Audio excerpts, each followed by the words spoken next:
Skin එක glow කරගන්න විතරක් නෙමෙයි බ්ලැක් හෙඩ්ස් වයිට් හෙඩ්ස් උනත් මේ පැක් එකෙන් රිමූව් කරගන්න පුළුවන්. අපි බලමු හදන විදිහ.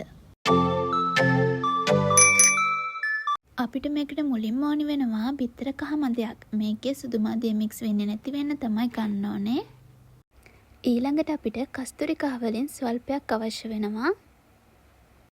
ඒ වගේම වැස්ලින් පෙට්‍රෝලියම් ජෙල් එකෙන් තේ හැන්දක ප්‍රමාණයක් අවශ්‍ය වෙනවා.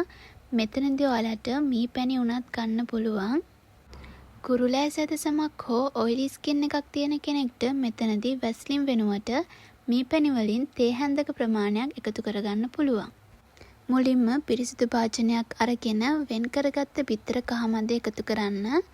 ඊට පස්සේ ඒකට මී පැණි වලින් තේ හැන්දක ප්‍රමාණයක් හෝ පෙට්‍රෝලියම් ජෙල් වලින් තේ හැන්දක ප්‍රමාණයක් එකතු කරගන්න.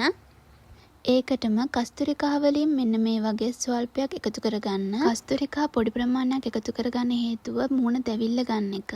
දැවිල්ල ගන්න එක ප්‍රශ්නයක් නැත්නම් ඔයාලට මීට වැඩි ප්‍රමාණයක් එකතු කරගන්නත් පුළුවන්. ඊට පස්සේ මේක හොඳින් මික්ස් කරගන්න. හොඳ පේස්ට් එකක් වෙනකන් හොඳින් මික්ස් කරගන්න ඕනේ.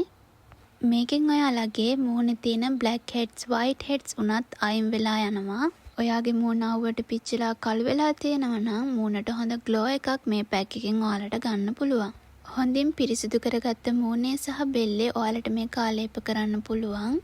පැයකට හෝ පැය භාගයකට පසුව පිරිසිදු රෙදි කැබැල්ලක් ගෙන මද රස්නේ උණු වතුරෙන් මේක ඔයාලට රිමූව් කරගන්න පුළුවන්.